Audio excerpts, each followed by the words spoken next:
so I went into schools.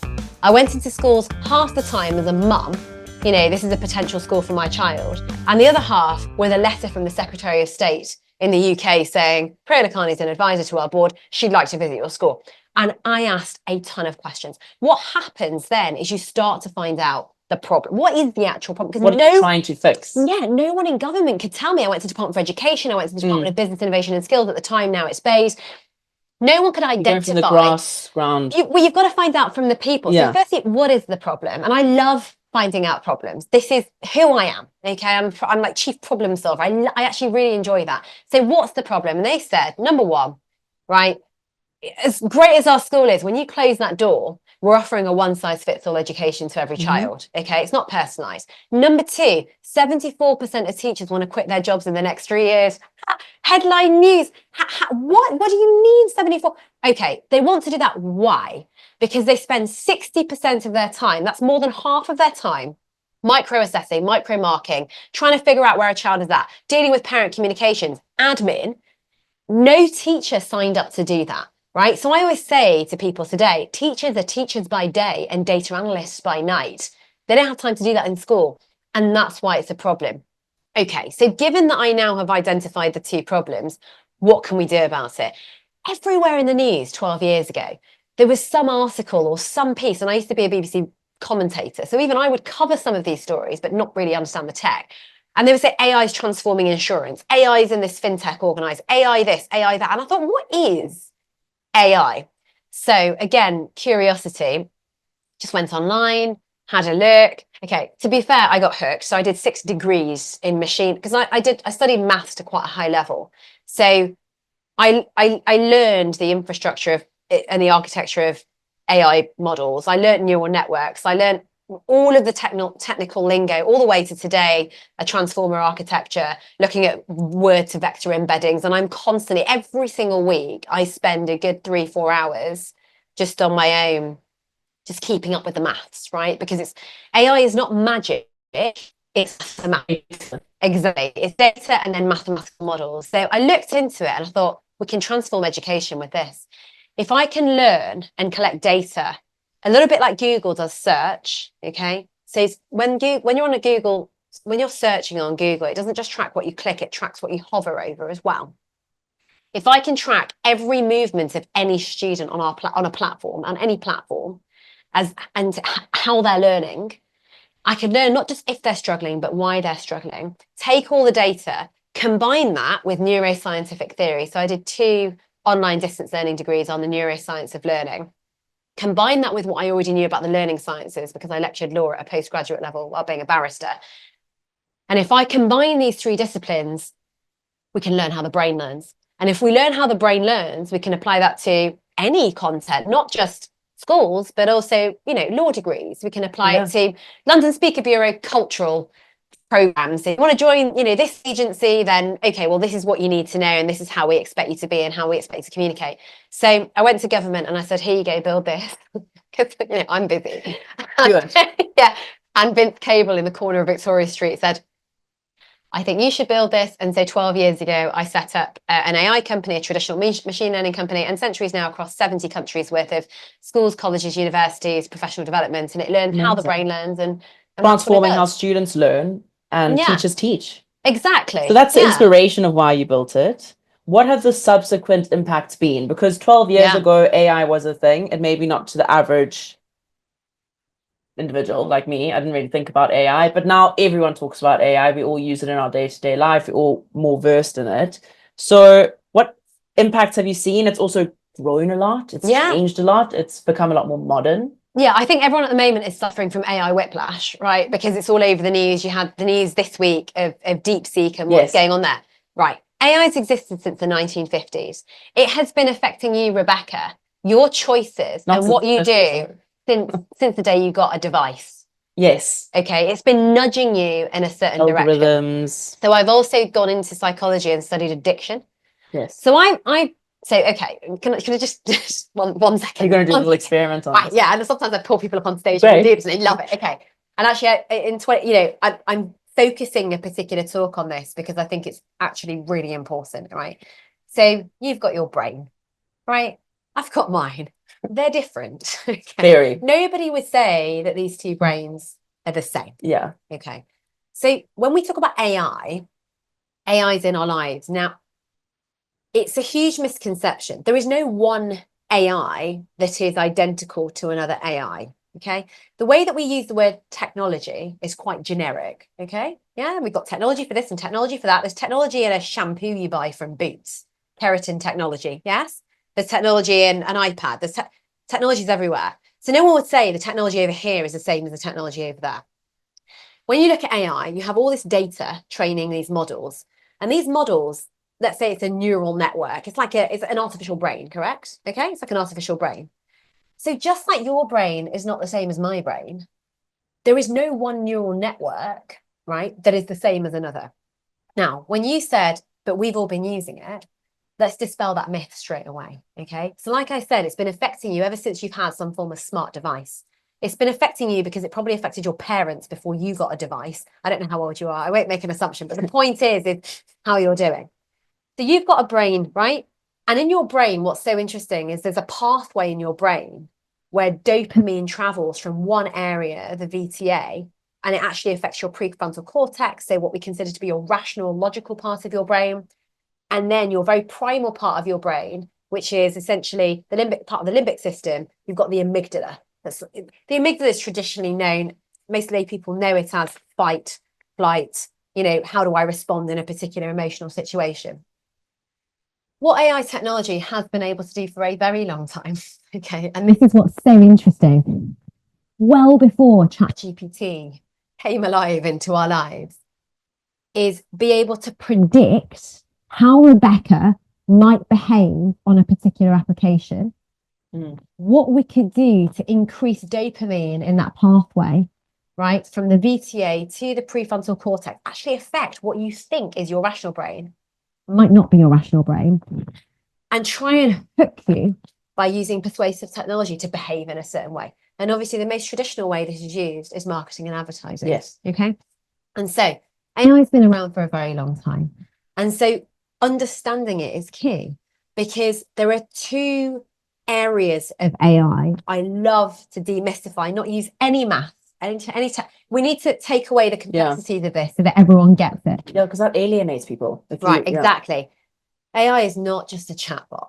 A chatbot is a phenomenal, transformative way in which we're going to be able to use natural language, how we converse with each other, with a machine, okay, to be able to converse with it, to then allow it to act out what we would like to do.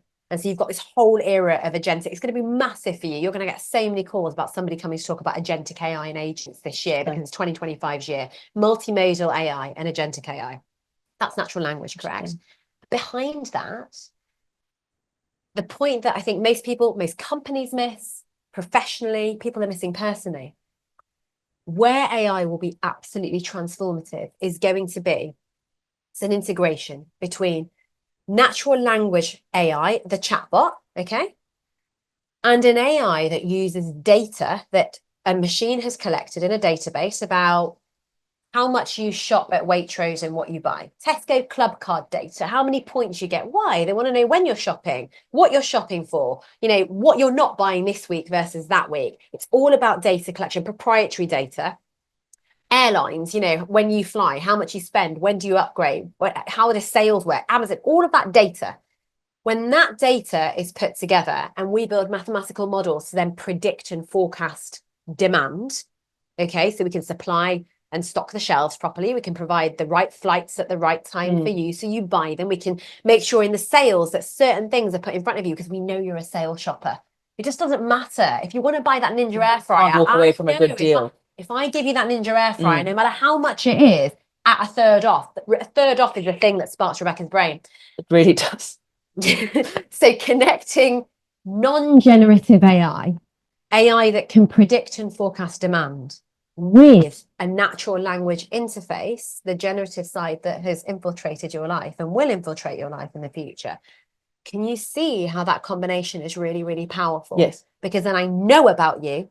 and I know how to lead you in a certain direction. So is that how you've applied it to education? So we've spent 10 years building, it's the most powerful system in the world in education, with all of the proprietary data AI, because that AI has existed for a long time. It's evolving, it's phenomenal. And for businesses, what I always say to them is, in AI, you should have to think about the 3 Ps. What we have realized is that it's not as expensive, okay?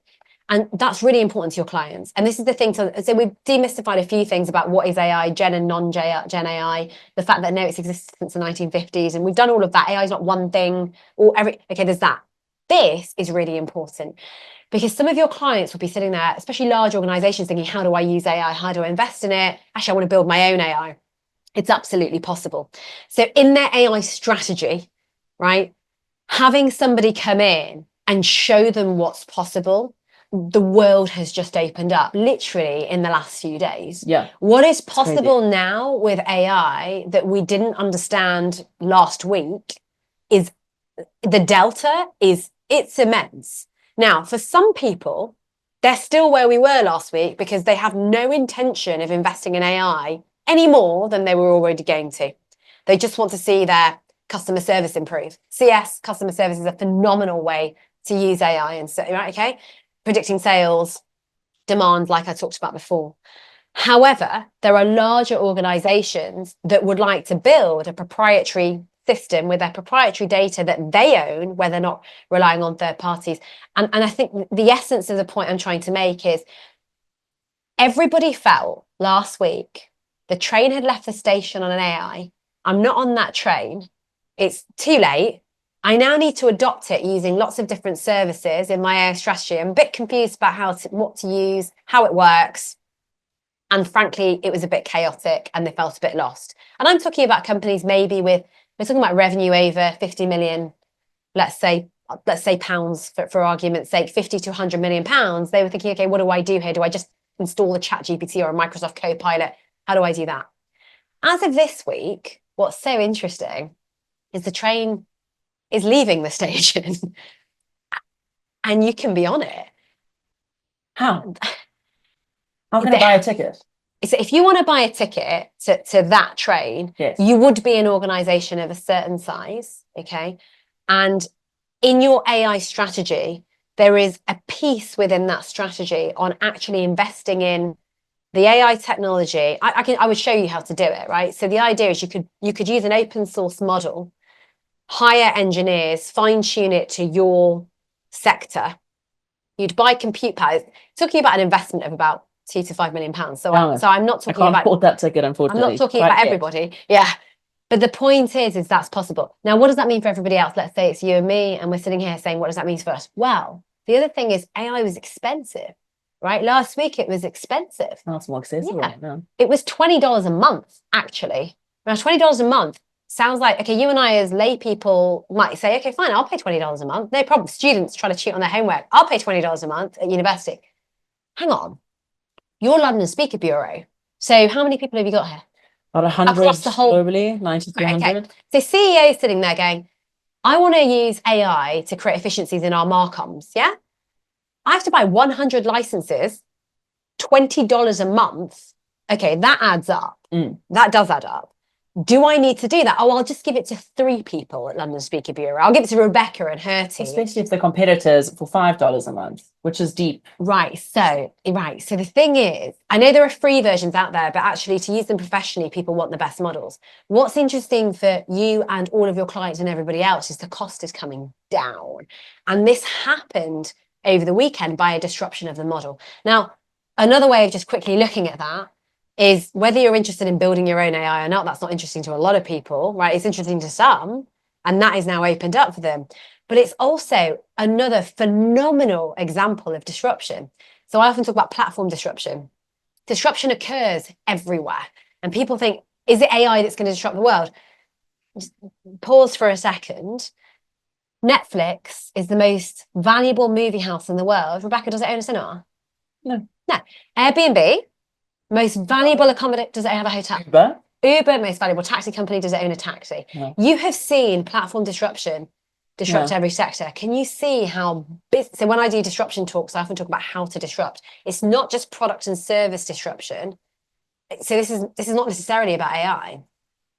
You have to look at product and service disruption, niches, anomalies in data, trends. There's a way and a method and a structure of doing that, which one can do on stage. And I love doing that. But the other is business model disruption. What DeepSeek have done, and I love this, business model disruption just makes me so happy. I don't know why. But anyway, is they've come in with a model that is no smarter than OpenAI. It's just no smarter. But the way they've disrupted that model is they've created an open source model, where London Speaker Bureau today does not have to pay a license to use that model because it's under what's called an MIT license, right? And so what's interesting about it is twofold. Firstly, what you said, the sneak peek. You want to build a multi-million, potentially billion-dollar model focused on thought leadership and focused in a specific space. If you had a much smaller amount of money now, you could do that.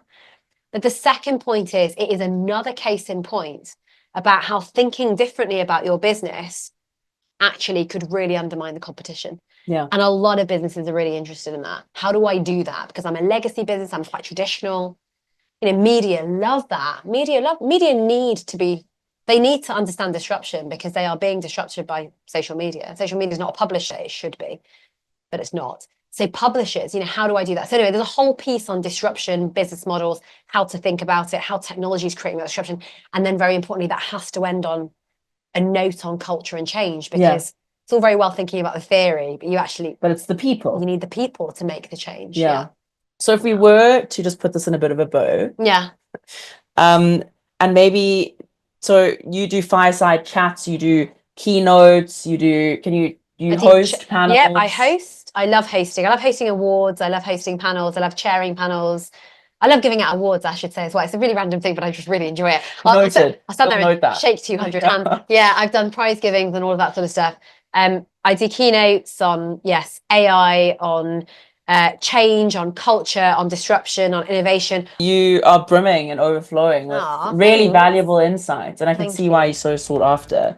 So thank you I wish that we had a bit more time, because I feel like... No, I'm so happy for them that we don't. Well, I've got the rest of the afternoon with you, so lucky me.